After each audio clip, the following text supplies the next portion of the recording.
ನಮಸ್ತೆ, ನಾನು ನಿಮ್ಮ ವಿಜಯ್ ಅಭ್ಯುದಯ ಚಾನಲ್ಗೆ ಸ್ವಾಗತ ಸುಸ್ವಾಗತ. ಇವತ್ತಿನ ಒಂದು ಓಪನಿಂಗ್ಸ್ ಎಲ್ಲಪ್ಪ ಇರೋದು ಅನ್ನೋದಾದರೆ ಬೆಂಗಳೂರಿನ ಲೊಕೇಶನಲ್ಲಿ ಇರ್ತಕ್ಕಂಥದ್ದು ಯಾವ ಒಂದು ಜಾಗದಲ್ಲಿ ಓಪನಿಂಗ್ಸ್ ನಡೀತಾ ಇರೋದು ಅನ್ನೋದಾದರೆ ಅಡಿಗಾಸ್ ಯಾತ್ರಾ ಅಂದ್ಬಿಟ್ಟು ಇವ್ರ ಹತ್ರ ಓಪನಿಂಗ್ಸ್ ನಡೀತಾ ಇರ್ತಕ್ಕಂಥದ್ದು. ಈ ಒಂದು ಅಡಿಗಾಸ್ ಯಾತ್ರಾ ಏನಿದೆ ಇದು ಒಂದು ಟೂರಿಸ್ಟ್ ಕಂಪ್ನಿ ಆಗಿರುತ್ತೆ, ಟೂರಿಸಮ್ ಕಂಪ್ನಿ ಆಗಿರುತ್ತೆ. ಇವ್ರ ಹತ್ರ ಮಲ್ಟಿಪಲ್ ಆಗಿರತಕ್ಕಂಥ ಓಪನಿಂಗ್ ಪೊಸಿಷನ್ಸ್ ನಡೀತಾ ಇದೆ ಅಂದ್ಕೊಳ್ಳಿ. ಏನೆಲ್ಲ ಒಂದು ಪೊಸಿಷನ್ಸ್ ನಡೀತಾ ಇದೆ, ರಿಕ್ವೈರ್ಮೆಂಟ್ ಏನು ಕೇಳ್ತಾ ಇದ್ದಾರೆ ಅಂತ ಡೀಟೇಲಾಗಿ ಇವತ್ತಿನ ಈ ಒಂದು ವಿಡಿಯೋದಲ್ಲಿ ತಿಳಿದುಕೊಳ್ಳುವ.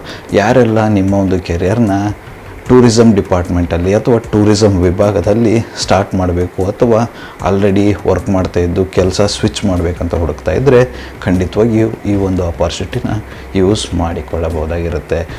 ಬನ್ನಿ ಇನ್ನೇಕೆ ತಡ, ಇವತ್ತಿನ ಈ ಒಂದು ವಿಡಿಯೋನ ಸ್ಟಾರ್ಟ್ ಮಾಡುವ. ಡೀಟೇಲಾಗಿ ಈ ಒಂದು ಉದ್ಯೋಗ ಅವಕಾಶಗಳ ಬಗ್ಗೆ ಹೆಚ್ಚಿನ ಮಾಹಿತಿಯನ್ನು ಪಡೆದುಕೊಳ್ಳುವ.